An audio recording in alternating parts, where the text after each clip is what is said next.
धन्यवाद, धन्यवाद। सच्चे जीवित महान सामर्थी परमेश्वर, हम आपका हृदय से धन्यवाद करते हैं क्योंकि आप महान हैं, आप अनुग्रहकारी हैं और आपने जो किया है वो आपके अलावा दूसरा कोई कर भी नहीं सकता था।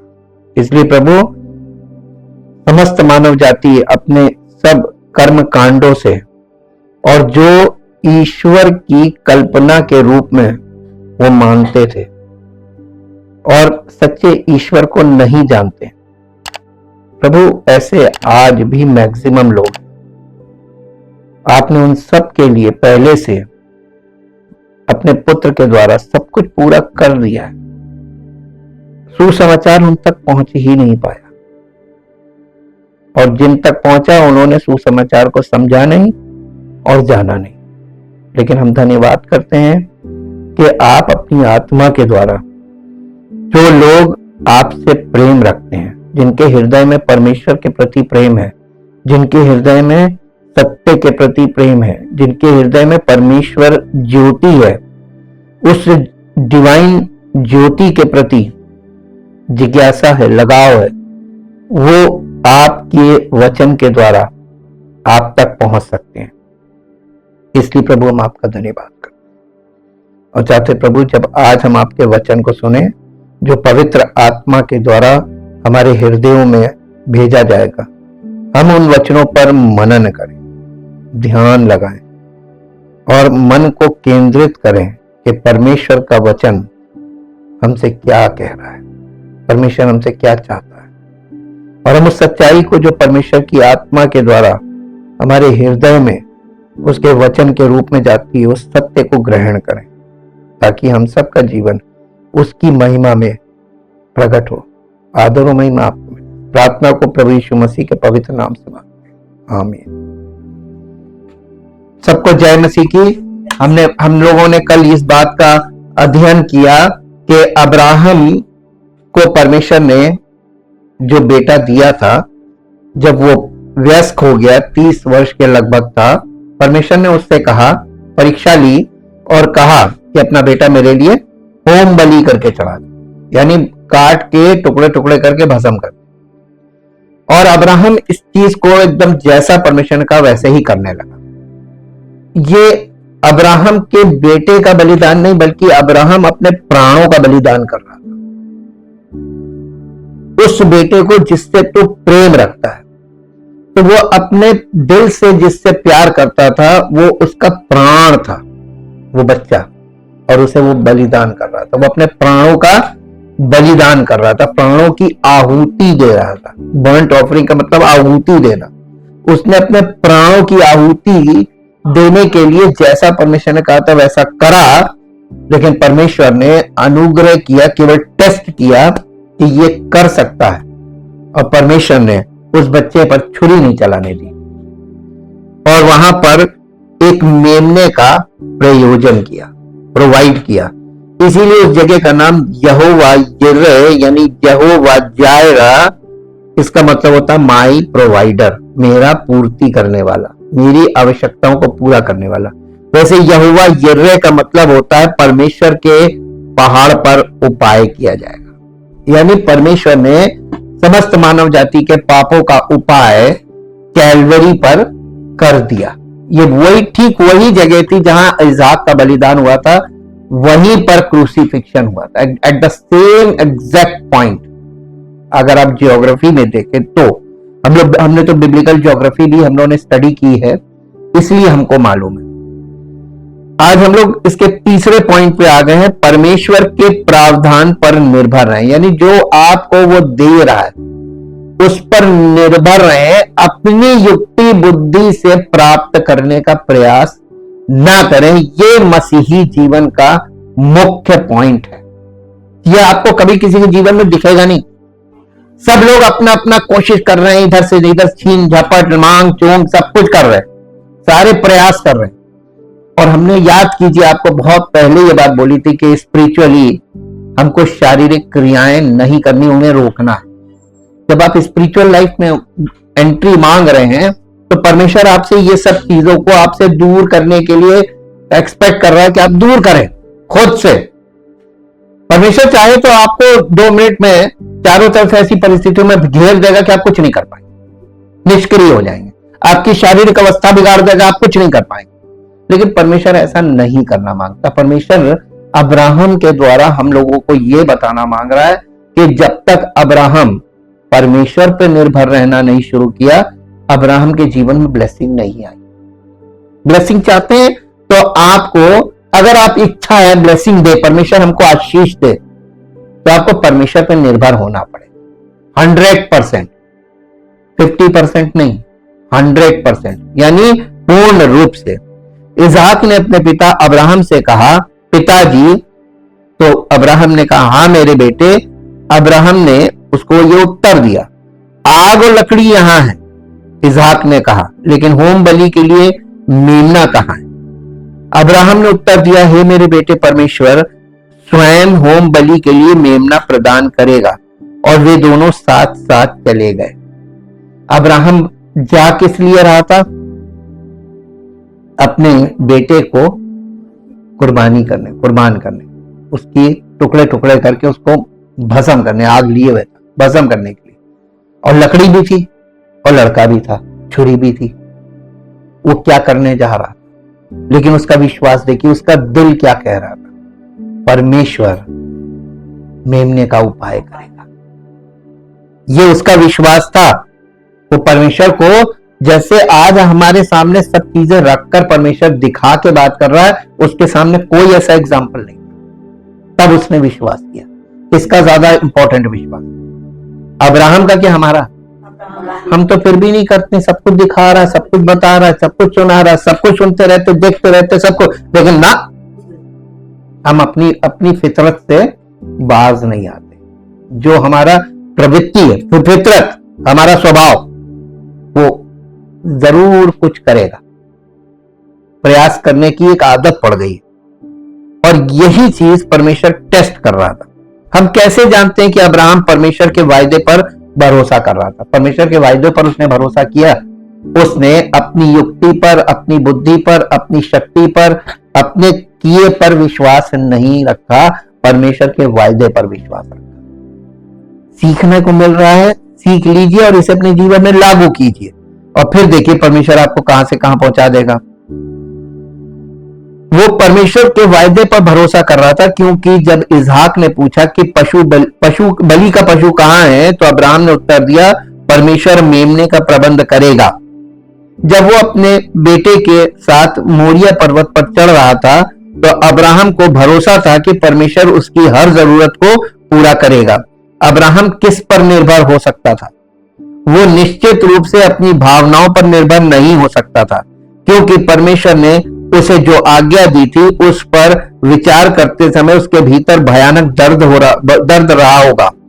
वो अपने इकलौते बेटे से प्यार करता था, लेकिन वो अपने परमेश्वर से भी प्यार करता था। इसी आधार पे नए नियम में लिखा है, जो कोई मुझसे अधिक अपने बेटे बेटी, अपने परिजनों को मुझसे अधिक प्रेम करता है, वो मेरे योग्य। आपने देखा परमेश्वर क्या चीज मांग रहा था? सबसे पहला दर्जा परमेश्वर को आपको देना है, at any cost, at any time, at in any condition. ये नहीं कि परिस्थिति नहीं थी हम नहीं कर पाए। विश्वास की यात्रा है। विश्वास में जब आप हैं तो झूठ मत बोलिए, सफाई मत दीजिए। परमेश्वर सफाई बिल्कुल नहीं पसंद। जस्टिफिकेशन बोलते हैं, अपनी सफाई मत पेश करो। क्यों बोलता है मालूम है? क्योंकि परमेश्वर हमारे हृदय को जांच लेता है, और जो हमारे मुंह से शब्द निकलते हैं बहानेबाजी है। परमेश्वर मनुष्य के हृदय को चेक कर लेता है, ये किस करवट, ऊंट किस करवट बैठेगा, उसे मालूम है हमने क्या चीज क्यों की, वो परमेश्वर को मालूम है। ऊपर से हम बहानेबाजी करते हैं, ऐसा था तो ऐसा था। वो कहता है ना, हमें सफाई मत दो, मैं तो हृदय जांच लेता हूं। तुम बोल बाद में रहो, उससे पहले तुम्हारे मन में क्या चल रहा है वो मैं देख लेता हूं। तो परमेश्वर हृदय को जांचने वाला, उसके सामने आपकी सफाई चलेगी नहीं। इसलिए बहुत यहां भावुक होकर नहीं, बल्कि बुद्धिमानी के साथ हुक्म मानना है। बस हुक्म मानिए, क्योंकि परमेश्वर ने उसे जो आज्ञा दी थी उस पर विचार करते समय उसके भीतर भयानक दर्द रहा होगा। वो अपने इकलौते बेटे से प्यार करता था, लेकिन वो अपने परमेश्वर से भी प्यार करता था।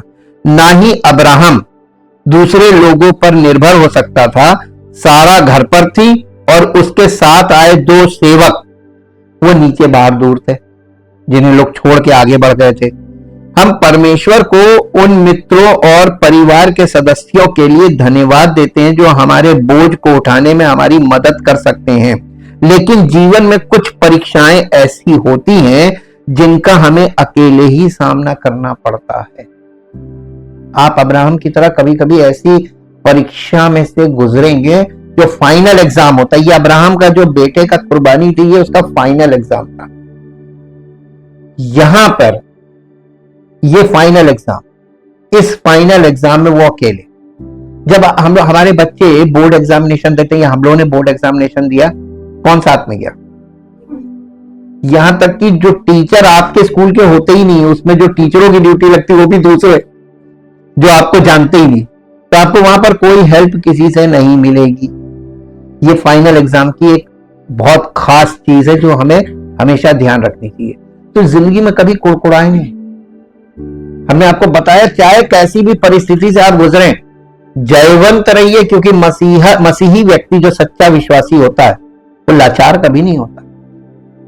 उसको ये मालूम है जो कुछ भी हो रहा परमेश्वर की इच्छा में है, उसकी योजना है। हमें समझ में ना आए वो बात अलग है, तो चुप हो जाओ। जब कोई बात समझ में ना आए चुप हो जाओ। चुप रहने में भलाई है और गलत बात बोलने में परमेश्वर नाराज हो गया तो फिर आप गए, अपनी सफाई देंगे, वो सफाई मान्य नहीं है। कुछ परीक्षाएं ऐसी होती हैं जिनका हमें अकेले ही सामना करना पड़ता है, तभी हम देख सकते हैं कि हमारा पिता वास्तव में हमारे लिए क्या कर सकता है। अब्राहम ने पहले ही अपने शरीर में परमेश्वर की पुनरुत्थान शक्ति का अनुभव किया था। रोमियो की पत्री उसका 4 अध्याय, रोमियो की पत्री और उसका 4 अध्याय। नया नियम इसीलिए अब्राहम से भरा पड़ा है पूरा, बहुत ज्यादा पॉइंट्स हैं। 19, 20, 21 पद पढ़ेंगे 4 अध्याय का। वो जो 100 वर्ष का था, अपने मरे हुए से शरीर और सारा के गर्भ की मरी हुई सी दशा जानकर भी विश्वास में निर्बल नहीं हुआ और ना अविश्वासी होकर परमेश्वर की प्रतिज्ञा पर संदेह किया। हाँ, पर विश्वास में दृढ़ होकर परमेश्वर की महिमा की और निश्चय जाना कि जिस बात की उसने प्रतिज्ञा की है या वायदा किया है वो उसे पूरा करने में भी, यानी ही इज केपेबल, वो कर सकता है। जो वायदा उसने किया वो वही पूरा कर सकता है और कोई दूसरा तरीका नहीं है। इसलिए वो जानता था कि परमेश्वर इसहाक को मृतकों में से जीवित कर सकता है यदि ये उसकी योजना थी। हमारी आशा भी यीशु के पुनरुत्थान पर आधारित है। हम जीवन में कठिनाइयों का सामना करते हैं, उसके पुनरुत्थान की शक्ति। फिलिपियों की जब हम कठिनाइयों का सामना करते हैं तो बार बार हम मर के जीवन पाते हैं। यानी जब आप अपने जीवन से सांसारिक और शारीरिक इच्छाओं को मारकर परमेश्वर की इच्छा में कदम आगे बढ़ाते हैं तो आप एक तरफ अपने स्व को, अपने सेल्फ को, अपने उस शारीरिक स्वभाव को मारते हैं और आत्मा से जीवन पाते। यही तो पुनरुत्थान की शक्ति है। फिलिपियों की पत्री 3 अध्याय 10 पद, फिलिपियों 3 अध्याय का 10 पद। ताकि ये पौलुस अपने बारे में कह रहा है, ताकि मैं उसको, किसको? परमेश्वर को, और यानी मसीह को और उसके मृत्युंजय की सामर्थ को और उसके साथ दुखों में सहभागी होने के मर्म को जानूं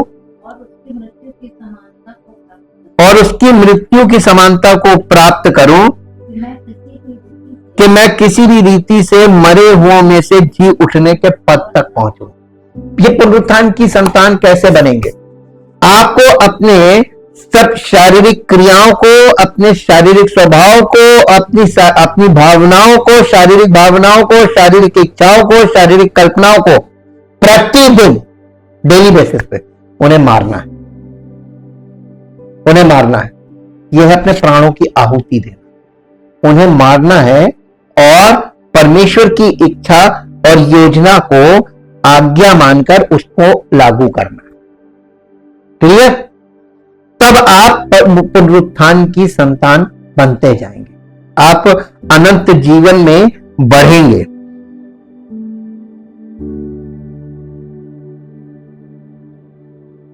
जब स्थिति निराशाजनक लगे तो अपने आप को याद दिलाएं, मैं मसीह के द्वारा सब कुछ कर सकता हूं जो मुझे सामर्थ्य देता। फिलिपियों 4 अध्याय का 13 पद पढ़िए। जब कभी आपको आपका मन निराश होने लगे, जो मुझे सामर्थ देता है, हाँ, पौलुस की तरह ये पौलुस का तरीका था, जो मुझे सामर्थ देता है उसमें मैं सब कुछ कर सकता हूं। तो भी तुमने भला किया कि मेरे क्लेश में मेरे सहभागी हुए। ये अपने जो लोग इसके साथ बुरी परिस्थितियों में इसके साथ सहभागी हो रहे थे उनको एनकरेज करने के लिए बोल रहा है। परमेश्वर ने वास्तव में वो बलिदान प्रदान किया जिसकी आवश्यकता थी, और एक मेढ़े ने वेदी पर इसहाक का स्थान लिया। अब्राहम के वो इसहाक की कुर्बानी में क्लियर आ गया ना, वो एक मेमने ने वेदी पर बलिदान इसहाक का स्थान ले लिया, जैसे यीशु मसीह ने हम लोगों का ले लिया। अब्राहम ने परमेश्वर के लिए एक नया नाम खोजा, यहोवा यिर्हे, यानी यहोवा जायरा इंग्लिश में बोलते हैं, जिसका अनुवाद है प्रभु इसे देखेगा या प्रभु दिखाई देगा, हो सकता है, लेकिन इसका एक्चुअल मीनिंग है परमेश्वर के पर्वत पर उपाय होगा। ये इसकी करेक्ट मीनिंग है। प्रभु हमारी जरूरतों को कहां पूरा करता है? अपने काम के स्थान पर। अब्राहम सही जगह पर था, इसलिए परमेश्वर उसकी जरूरतों को पूरा कर सकता था। अगर हम परमेश्वर की इच्छा के मुताबिक नहीं है तो हमें परमेश्वर से प्रावधान की उम्मीद करने का कोई अधिकार नहीं। परमेश्वर हमारी जरूरतों को कब पूरा करता है? ठीक उसी समय जब हमें जरूरत होती है, ना कि 1 मिनट पहले। जब आप अपनी मांगों को अनुग्रह के सिंहासन के सामने लाते हैं तो परमेश्वर दया और अनुग्रह के साथ जरूरत के समय जवाब देता है। इब्रानियों की पत्री 4 अध्याय और उसका 16 पद पढ़िए। इब्रानियों की पत्री उसका 4 अध्याय और उसका 16 पद। इसलिए आओ हम अनुग्रह के सिंहासन के निकट हियाव बांधकर चलें कि हम पर दया हो और वो अनुग्रह पाए जो आवश्यकता के समय हमारी सहायता करें। ये देखिए, हमारी आवश्यकता के समय हमारी सहायता करने के लिए वो अनुग्रह करेगा। कभी कभी ऐसा लगता है कि परमेश्वर मदद भेजने के लिए आखिरी क्षण तक इंतजार करता है, लेकिन ये केवल हमारे मानवीय दृष्टिकोण से है। परमेश्वर कभी देर नहीं करता। परमेश्वर हमारी आवश्यकताओं की पूर्ति किस प्रकार करता है? उन तरीकों से जो आमतौर पर काफी स्वाभाविक होते हैं। परमेश्वर ने बलि के साथ कोई स्वर्गदूत नहीं भेजा। देखिए, जब उसने इसहाक को लिटा दिया, छुरी उठाई, चलाने लगा, तो स्वर्गदूत प्रकट होकर कहने लगा बच्चे को हानि ना पहुंचाना, उसको रोकने के लिए, और उसको रोक दिया। उसके बाद स्वर्गदूत चला गया और अब्राहम ने पीछे घूम के देखा तो पीछे एक मेमना फंसा हुआ था झाड़ी में। वो मेमना अचानक से वहां कैसे आ गया? परमेश्वर ने बलि के साथ कोई स्वर्गदूत नहीं भेजा, उसने बस एक मेढ़े को उस समय झाड़ी में फंसने दिया जब अब्राहम को उसकी आवश्यकता थी, और ऐसी जगह जहां अब्राहम उसे पा सकता था। अब्राहम को बस एक जानवर की आवश्यकता थी, इसलिए परमेश्वर ने भेड़ों का झुंड नहीं भेजा, एक भेजा, एक। और पूरी दुनिया के पापों को मिटाने के लिए कितने मेमनों की जरूरत? एक। उसने अपने पुत्र को भेज दिया। एक काफी, उद्धार पाने के लिए। परमेश्वर अपना प्रावधान किसे देता है? उन लोगों को जो उस पर भरोसा करते हैं और उसके निर्देशों का पालन करते हैं। जब हम परमेश्वर की इच्छा पूरी कर रहे होते हैं तो हमें उसके प्रावधान की अपेक्षा करने का अधिकार है। जब परमेश्वर का काम परमेश्वर के तरीके से किया जाता है तो उसमें परमेश्वर के समर्थन की कमी नहीं होगी। परमेश्वर मेरे विचार या मेरी परियोजनाओं को आशीर्वाद देने के लिए बाध्य नहीं है। यानी यहां पे ये बताया जा रहा है कि आप कुछ कर रहे हो और कहे प्रभु मेरा ये काम सफल कर देना, इसके लिए बाध्य नहीं है। आप अगर उसकी इच्छा और में जीवन व्यतीत कर रहे होंगे, आप समर्पित होंगे, तो एक बार परमेश्वर कर देगा। लेकिन आपकी इच्छा में वो अपनी सामर्थ्य प्रकट नहीं करेगा। यह सिद्धांत है। परमेश्वर की इच्छा में आप होंगे तो परमेश्वर की सामर्थ प्रकट होगी। आप कुछ खुद करना मांगेंगे और कहेंगे प्रभु मेरे इस काम को आप सफल कर दीजिए। जैसे आजकल बहुत से लोग बड़ी कन्वेंशन करने से पहले प्रार्थनाएं करते हैं, प्रभु इस कन्वेंशन में आपकी सामर्थ प्रकट हो। ये परमेश्वर की ओर से आपको ये निर्देश दिया गया कि ये करें, कि आप लोगों ने ये खुद डिसाइड किया कि हम ये करें। आपका खुद का निर्णय है, आपकी खुद की प्लानिंग है और उसमें आप परमेश्वर से कह रहे हैं इसमें ये आप कर दीजिए, आप उपस्थित हो जाइए, आप सब कुछ सामर्थ्य के काम कर दीजिए। तो परमेश्वर करेगा क्या? बाध्य नहीं है ना। परमेश्वर की इच्छा के अनुसार आप जीवन व्यतीत करेंगे, हर जगह सामर्थ्य आपका काम आप काम करेगी। लेकिन आप अपनी इच्छा से कुछ करेंगे और कहेंगे प्रभु आ जाओ, क्या करना मैं नहीं आता। जब तुम मेरे हिसाब से नहीं चलने को तैयार तो मैं तुम्हारे उसमें काहे आऊंगा। यहां पे आप देखिए रिलेशनशिप विद गॉड कितनी इंपॉर्टेंट चीज है। आप उसके साथ एकदम ताल में ताल मिलाकर चलेंगे तो आपको उसको बुलाने की जरूरत नहीं है, क्योंकि आप उसके साथ हैं। और जब आप उसके साथ नहीं होते तब आप उसको बुला रहे होते, और बुला रहे इसका मतलब वो आपके साथ नहीं है, क्योंकि आप उनके साथ नहीं। दिल कभी गलत नहीं बोलता। हर मनुष्य का दिल, चाहे वो कितना भी खराब व्यक्ति हो, उसके दिल की आवाज जो होती है ना, वो बिल्कुल एक्यूरेट होती है कि परमेश्वर तुम्हारी मदद करेगा नहीं। इसका अंदर से ये गवाही निकलती है। उसको पता चल जाता है कि हम लोग इतना बड़ा प्रोग्राम कर रहे हैं, परमेश्वर की उपस्थिति नहीं होगी, इसीलिए वो पहले से बोल पुकारने लगे प्रभु अनुग्रह कीजिएगा। इसका मतलब तुम्हारा दिल इस बात की गवाही दे रहा है कि वो होगा नहीं। ये प्रमाणित चीजें हैं। परमेश्वर हम लोगों के दिलों में अपनी आवाज को रखता है। वो विवेक का मतलब ही यही है कि अंदर से उसकी आवाज बता रही होती कि नहीं वो होगा नहीं। लेकिन अगर हम इसे उसके तरीके से करते, देखिए वही बात आ गई, अगर परमेश्वर आप कोई चीज करें और कहें कि परमेश्वर से कि आप इस काम में बरकत दीजिए, इस काम को सफल कीजिए, तो वो बाध्य नहीं है। लेकिन अगर हम उसे उसके तरीके से करते हैं तो वो अपने काम के लिए प्रावधान करेगा, प्रोविजन करेगा, वो हाजिर होगा। आप उसके तरीके से करेंगे तब। अब तक 3 बातें हम लोगों ने इसमें सीखी। सर्वशक्तिमान परमेश्वर से परीक्षा की अपेक्षा करें। परीक्षणों की यानी टेस्टिंग के, विश्वास को परखेगा, आपके हृदय को परखेगा, आपके चरित्र को परखेगा। परीक्षण की अपेक्षा रखें। स्पष्टीकरण पर नहीं बल्कि वायदों पर ध्यान दें और परमेश्वर के प्रावधान पर निर्भर रहें। और अब हम चौथे पॉइंट की तरफ आते हैं। अपने सभी कामों में परमेश्वर की महिमा करें। सभी कामों में जो कुछ आप कर रहे हैं। यदि कभी 2 पीड़ित लोगों ने परमेश्वर पिता और पुत्र की महिमा को प्रकट किया तो वे मोरिया पर्वत पर अब्राहम और इसहाक थे।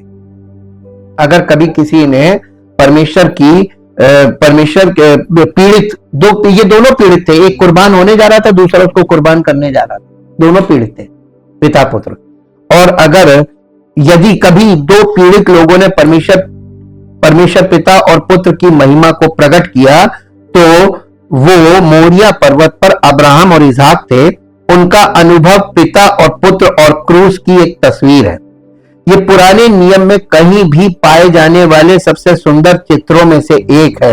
यीशु ने यहूदियों से कहा, बेशक पढ़ लीजिए यूहन्ना रचित सुसमाचार 8 अध्याय, यूहन्ना रचित सुसमाचार और उसका 8 अध्याय,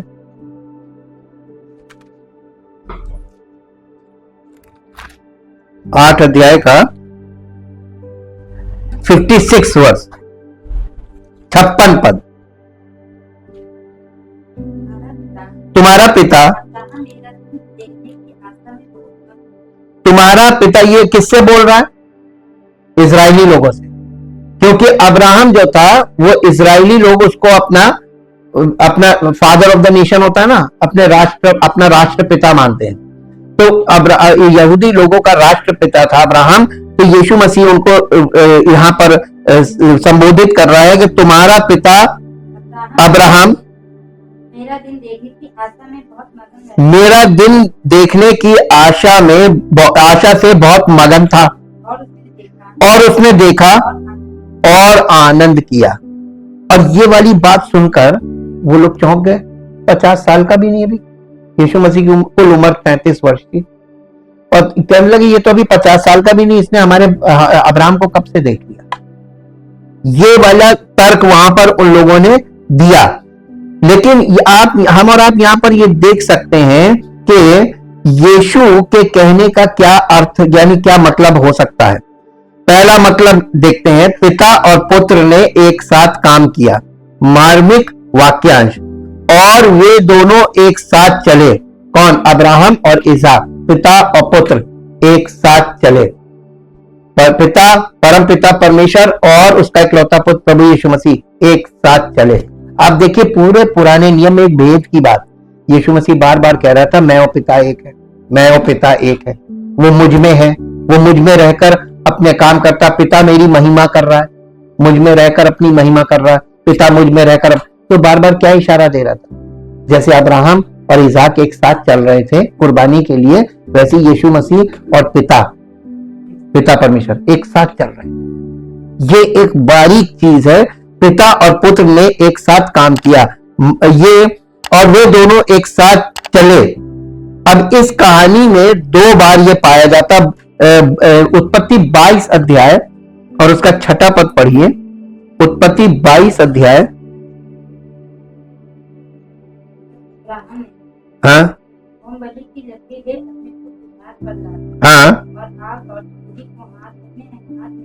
हाँ, और वे दोनों एक साथ चल पड़े। अब वो लोग एक साथ चल पड़े ना, तो एक साथ चल रहे हैं। 8वां पद पढ़िए। अब्राहम ने कहा, हे मेरे पुत्र,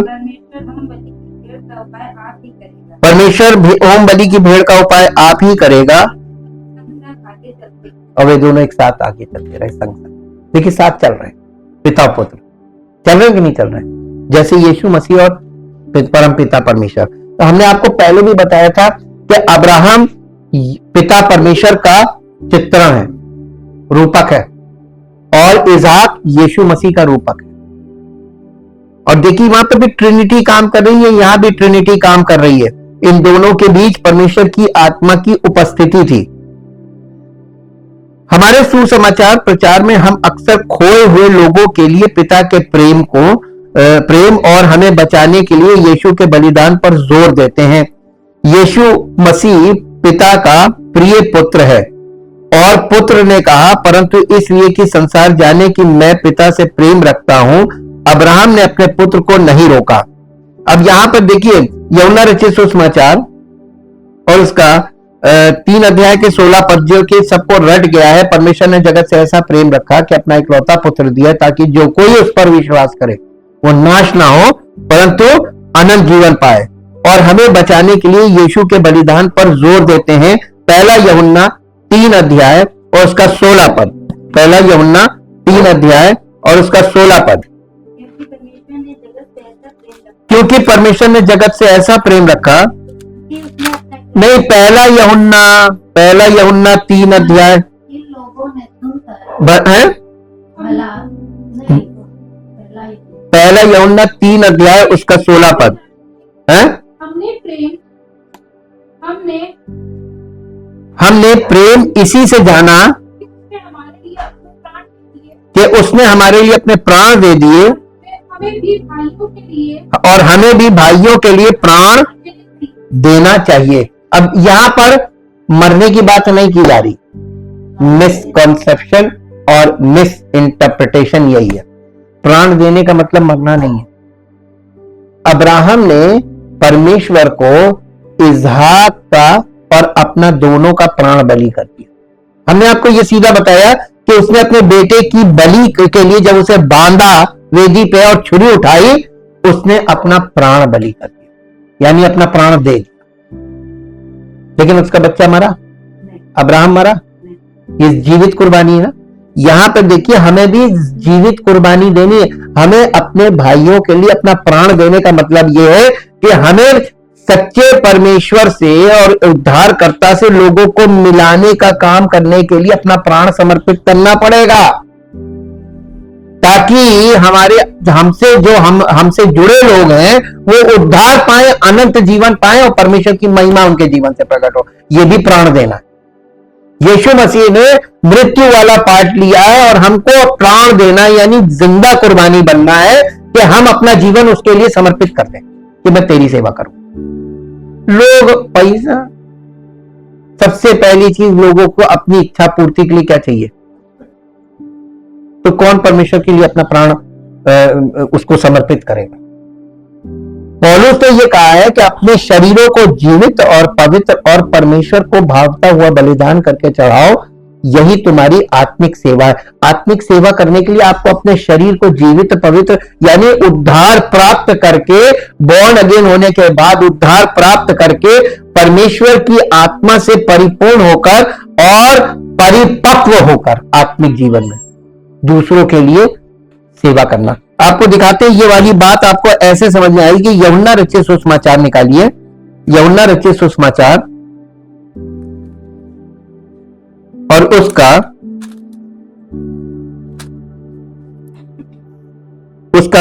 21 अध्याय 21 अध्याय और उसका 15 पद से पढ़िए। भोजन करने के बाद यीशु ने शमौन पतरस से कहा, हे शमौन, यूहन्ना के पुत्र, क्या तू इनसे बढ़कर मुझसे प्रेम रखता? बाकी चेलों को दिखा के कह रहा, क्या तू इनसे बढ़कर मुझसे प्रेम रखता है? उसने यानी पतरस ने यीशु मसीह से कहा, हाँ प्रभु, तू तो जानता है कि मैं तुझसे प्रीति रखता हूं। उसने यानी यीशु मसीह ने उससे कहा, क्या काम दिया?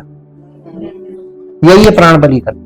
अब तू मेरा काम कर, मेरी इच्छा पूरी कर, और मेरी इच्छा यह है कि तू मेरे मेमनों को चरा। ये जीवित बलिदान कोई नहीं बनना मांगे, क्योंकि सबको अपनी इच्छा के लिए सब कुछ चाहिए। कौन बनेगा जी? आगे उसने फिर दूसरी बार उससे कहा, हे शमौन, यूहन्ना के पुत्र, क्या तू मुझसे प्रेम रखता है? उसने उससे कहा, हाँ प्रभु, तू जानता है कि मैं तुझसे प्रीति रखता हूं। उसने उससे कहा, मेरी भेड़ों की रखवाली कर, चरा, मेमनों को चरा यानी भेड़ के बच्चों को पालन पोषण करने की बात है। दूसरा, उनकी रखवाली करो। फिर उसने तीसरी बार उससे कहा, हे शमौन, यूहन्ना के पुत्र, क्या तू मुझसे प्रीति रखता है? पतरस उदास हुआ। क्यों कहा? क्यों उदास हुआ? पतरस ने कितनी बार इनकार किया था, इसलिए उदास हुआ। नहीं यार, मैंने 3 बार इनकार किया था, प्रभु 3 बार अंगीकार करवा रहा जी। क्या तू मुझसे प्रीति रखता है? और उससे कहा, हे प्रभु, तू तो सब कुछ जानता है, तू ये जानता है कि मैं तुझसे प्रीति रखता हूं। यीशु ने उससे कहा, मेरी भेड़ों को, अब भेड़ बड़ी मैच्योर, मेरी भेड़ों को चरा, मेमनों को चरा, रखवाली कर, भेड़ों को चरा।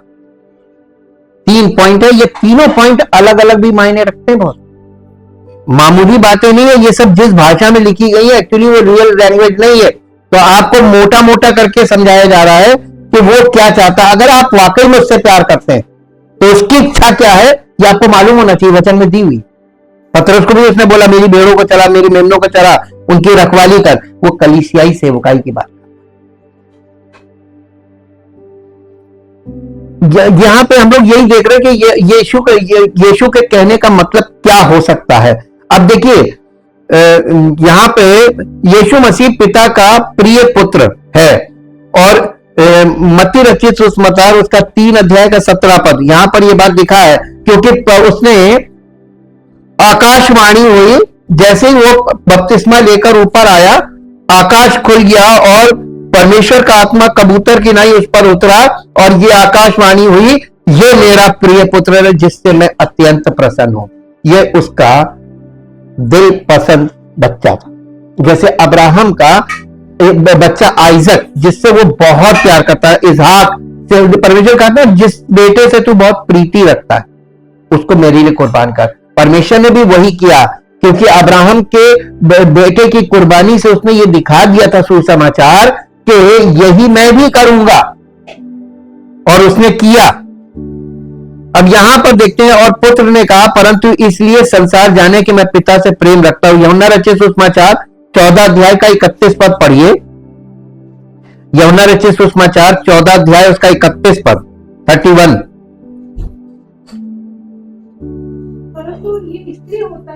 परंतु ये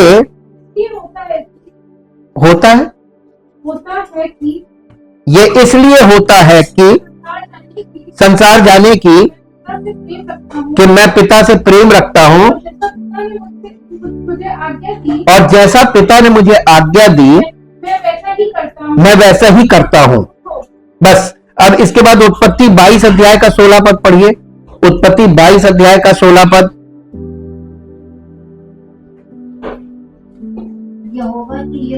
यहोवा की ये वाणी है कि मैं नहीं, उत्पत्ति 22 का 16 जी।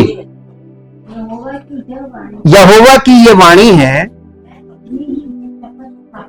मैं अपनी ही शपथ खाता हूं कि तुमने जो ये काम किया है अपने पुत्र वरन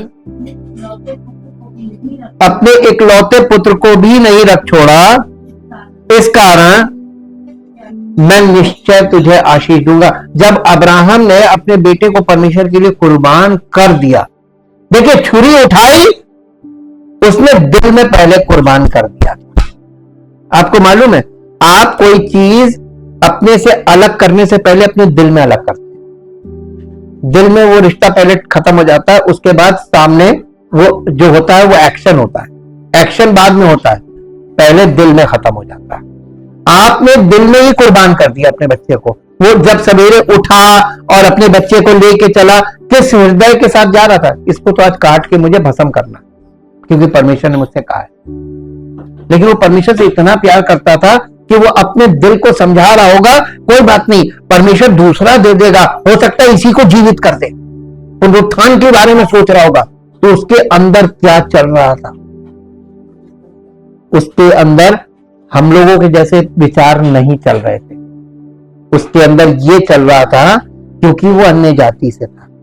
अन्य जातियों को मालूम है, अन्य जातियों की एक टेंडेंसी है, वो ये जानते हैं कि अगर प्रभु ने कहा है ना, तो प्रभु इसका जरूर कुछ ना कुछ उपाय निकाल लेगा। मानते कि नहीं मानते? आजकल के लोग तो अन्य जाति वाले स्वभाव से भी विकृत हो गए। वो सादगी वाला नहीं है कि वो ये कहें कि अरे प्रभु उपाय कर ले। आजकल तो युक्ति करने लगे लोग। अब तो माहौल बदल गया, लेकिन उस जमाने में बिल्कुल ऐसा नहीं था। उसने कहा प्रभु उपाय कर लेगा। जो प्रभु हमें यहां तक लेकर आया है, जिसने हमारे जीवन में इतने, जिसने ऐसी दशा में कि जब हम संतान उत्पन्न करने लायक नहीं थे, हमारी पत्नी बांझ थी, हम लोगों की उम्र ज्यादा थी और संतान उत्पन्न होने का कोई चांस नहीं था, उस समय जिसने हमें ये संतान दी,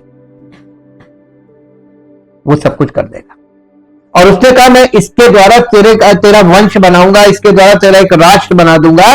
वो परमेश्वर, इस बच्चे से परमेश्वर के वायदे जुड़े हुए हैं, इसलिए वो ऐसा कर नहीं सकता है। समझ में आ गया? कॉमन सेंस से देखिए तो आपको वहीं समझ में आ जाएगा कि अब्राहम बिल्कुल सिंपल फेथ में ही चल रहा था। उसके पास कोई अलग से कुछ नहीं था। और देखिए परमेश्वर ने कितना बड़ा काम कर दिया। और पिता ने अपने पुत्र को नहीं छोड़ा, और उन्होंने प्रेम के कारण एक साथ काम किया। जैसे अब्राहम देखिए, बेटा कुर्बान करने के लिए जो बाप बेटे को कुर्बान कर रहा है, तो बाप बेटे दोनों ही कुर्बान हो रहे हैं, दोनों कुर्बान हो रहे हैं। दूसरा पॉइंट है, बेटे को मरना पड़ा। अब्राहम ने चाकू और मशाल दोनों को मृत्यु के साधन के रूप में रखा। चाकू इसहाक के भौतिक जीवन को समाप्त कर देगा और आग वेदी पर लकड़ियों को जला देगी जहां उसका शरीर रखा था। इसहाक के मामले में उसके लिए एक विकल्प मर गया, लेकिन कोई भी क्रूस पर यीशु की जगह नहीं ले सकता था। वो एकमात्र बलिदान था जो अंततः और पूरी तरह से दुनिया के पापों को दूर कर सकता था। इसहाक ने जो सवाल पूछा, मेमना कहां है, का उत्तर यूहन्ना बपतिस्मा देने वाले ने दिया कि यूहन्ना रचित सुसमाचार उसका पहला अध्याय उसका 29 पद, जहां पर यूहन्ना बपतिस्मा देने वाले, देखिए ये आखिरी भविष्यवक्ता है और ये यहूदियों को वो मेमना दिखा रहा है, बाकायदा दिखा रहा है। इसहाक के सवाल का जवाब यूहन्ना बपतिस्मा देने वाला दे रहा है। क्या लिखा है? एक अध्याय उसका 29 पद। दूसरे दिन उसने यूहन्ना बपतिस्मा देने वाले ने यीशु को अपनी ओर आते हुए देखकर कहा, देखो ये परमेश्वर का मेमना है। यहूदियों का कि जगत का? परमेश्वर पक्षपात नहीं करता है। हम और आप जातिवाद करते हैं, हम और आप राष्ट्रवाद कर सकते हैं, लेकिन परमेश्वर के लिए सब बराबर है, सब बराबर है। वो जातिवाद नहीं करता, उस जगत का पाप उठाकर ले जाता है। उसने उस मेमने को दिखाया जिस मेमने को वो पूछ रहा था। क्रूस मृत्यु का भौतिक साधन था, लेकिन कैलवरी में यीशु ने मृत्यु से कहीं अधिक का अनुभव किया। उन्होंने दुनिया के पापों के लिए परमेश्वर के न्याय का अनुभव किया। इसहाक ने ना तो चाकू को महसूस किया और ना ही आग को, लेकिन यीशु ने दोनों को महसूस किया। इसहाक का प्यारा पिता वही था, लेकिन जब यीशु हमारे लिए पाप बन गया तो उसे उसके पिता ने त्याग दिया, क्योंकि परमेश्वर पापी से अपना संबंध विच्छेद कर देता। तभी तो उसने चिल्लाया था, हे मेरे परमेश्वर तूने मुझे क्यों छोड़ दिया था, क्योंकि वो पाप से भर गया था। पुत्र ने पाप का बोझ उठाया। यह दिलचस्प है कि कथा में लकड़ी का उल्लेख 5 बार किया गया और इसहाक ने तब तक लकड़ी उठाना शुरू नहीं किया जब तक वो मोरिया पर्वत पर नहीं पहुंच गया। मोरिया पर्वत के पास यीशु ने अपनी लकड़ी उठाई जिस पर वो लेट गया। देखिए, वो कुर्बानी की लकड़ी लेकर जा रहा था, वही मोरिया पर्वत, एट द सेम प्लेस यीशु मसीह भी अपना क्रूस लेकर जा रहा था, वेदी की लकड़ी लेकर जा रहा था। ये एकदम सिमिलरिटीज है। इसीलिए पुराने नियम का जो अब्राहम है, उत्पत्ति से जो शुरुआत, वो नए नियम में पूरा भरा पड़ा। सब अन्य जातियों के, सब अब्राहम का मतलब अन्य जाति, और परमेश्वर अन्य जातियों के लिए कब से काम कर रहा है? उत्पत्ति से काम कर रहा है। और यहां पे हमको सब दिखाया जा रहा है। अब्राहम ने लकड़ी ली और उसे अपने बेटे इसहाक पर लाद दिया। उत्पत्ति 22 अध्याय के 6 पद में हमने पढ़ा। और प्रभु ने हम सब के अधर्म का बोझ उसी पर डाल दिया। यशाया के 53 अध्याय का 6 पद है। फिर है, पुत्र को मृतकों में से जीवित किया गया। इसहाक वास्तव में मरा नहीं था, लेकिन लाक्षणिक अर्थ में वो मर गया और मृतकों में से जीवित हो गया। यानी इसहाक जो था वो सांकेतिक पुनरुत्थान दिखाया गया। वो मरा भी नहीं, लेकिन वो कुर्बानी की वेदी से जिंदा वापस उतर आया। ठीक, यानी आप ये समझ लीजिए, कोई व्यक्ति चिता पे लेट कर अपने आप को मरा समझा हुआ लेट गया और उसके बाद वहां से जिंदा उतर के आ गया। ये हुआ। और यहां पर इब्रानियों की पत्री उसके 11 अध्याय का 19 पद पढ़िए। इब्रानियों 11 अध्याय का 19 पद, क्योंकि उसने मान लिया कि परमेश्वर सामर्थी है कि उसे मरे हुए में से जिलाए, अतः उन्हीं में से उसने दृष्टांत की रीति पर, यानी इसहाक उसको मिल गया, अब्राहम को जिंदा मिला। जिंदा गया था, जिंदा आया, कुर्बानी की वेदी पर उसको लिटाया, लेकिन मेमना आ गया और बच्चा जिंदा आ गया। यही तो यीशु मसीह ने हम लोगों के लिए किया। क्या हमारी जगह वो मर गया? पापों की सजा क्या है? मृत्यु। वो मर गया और हमको क्या दिया? अनंत जीवन। तो हमें जिंदा कुर्बानी बनना चाहिए कि नहीं बनना चाहिए? हम लोग सुसमाचार को मान ही नहीं रहे। हम मृत्यु के बिना सुसमाचार को में आगे जाना मांग रहे। बिन मृत्यु के बिना हम नहीं जा सकते। हमारे शारीरिक देह हमारी उतरनी है। हमारा देखिए, हमने आपको संडे को बताया था, बाहर जो कुर्बानी होती थी आंगन में, वहां जानवर को मार दिया जाता है, और जिस जानवर को मारा जाता था बेचारा विरोध भी नहीं कर सकता था कि मैं नहीं मरना चाहता, इस आदमी के लिए मैं नहीं मरूंगा, इसके पापों के लिए मैं क्यों मरूं। वो विरोध, क्योंकि जानवर विरोध नहीं कर सकता। लेकिन अब जीवित कुर्बानी की जब बात आती है तो यहां पर आपकी इच्छा के बिना यह काम संभव नहीं है। अब परमेश्वर ने उद्धार के लिए, उद्धार प्राप्त करने के लिए हमारी इच्छा पे डाल दिया कि सिर्फ बलिदान तो हो गया, प्रायश्चित तो हो गया, पश्चाताप अब तुमको करना है। पश्चाताप ये है कि तुम जीवित कुर्बानी बनोगे तो तुमको अनंत जीवन मिलेगा, नहीं बनोगे तो कुछ नहीं। और लोग क्या कर रहे हैं? लोग क्या कर रहे हैं? सब अपने अपने मन की कर रहे हैं। ये लाक्षणिक था, यानी सिंबॉलिक रेजरेक्शन था। लेकिन यीशु मसीह के है कि वो मर गया और मृतकों में से जीवित हो गया। हालांकि यीशु वास्तव में मर गया, उसे दफनाया गया और विजयी रूप से पुनर्जीवित किया गया। अब्राहम ने इसहाक को वापस परमेश्वर को अर्पित किया था और परमेश्वर ने उसे मृतकों में से वापस अब्राहम को दे दिया। जब हम परमेश्वर द्वारा भेजी गई परीक्षा का अनुभव करते हैं तो सबसे बड़ी बात यह हो सकती है कि हम अपने पिता के और करीब जाते हैं और यीशु की तरह बन जाते हैं। कलवरी न केवल वो स्थान है जहां यीशु हमारे पापों के लिए मरा, बल्कि ये वो स्थान भी है जहां उसने पीड़ा को पवित्र किया और अपने पुनरुत्थान के द्वारा पीड़ा को महिमा में बदल दिया। इसलिए सर्वशक्तिमान ईश्वर से परीक्षा की अपेक्षा करें, स्पष्टीकरण पर नहीं, वायदों पर ध्यान दें, ईश्वर के प्रावधान पर निर्भर रहें और अपने सभी कामों में ईश्वर की महिमा करें। और कल हम इसका अगला भाग देखेंगे ताकि परमेश्वर हमारे मन की आंखों को ज्योतिर्मय करे और सुसमाचार की वास्तविकता में हमारा जीवन उसमें से होकर गुजरे, हम उस अनुभव में से गुजरे ताकि उसकी महिमा हमारे जीवन से प्रकट हो। हे परमपिता परमेश्वर, हम आपका हृदय से धन्यवाद करते हैं आपके पवित्र वचनों के लिए और आपके वायदों के लिए। और प्रभु, आपने हमारे लिए सब कुछ कर दिया है, हमें तो सिर्फ समर्पित होना है, पश्चाताप करने के बाद समर्पित होना है और आपके लिए जीवन पूरी तरीके से डेडिकेट कर देना है, ताकि आपकी इच्छा हम सबके जीवनों में पूरी हो और हम सबके जीवनों से आपकी महिमा प्रकट हो और सारी महिमा आपको मिले। यीशु मसीह के नाम से मांगते हैं, आमीन।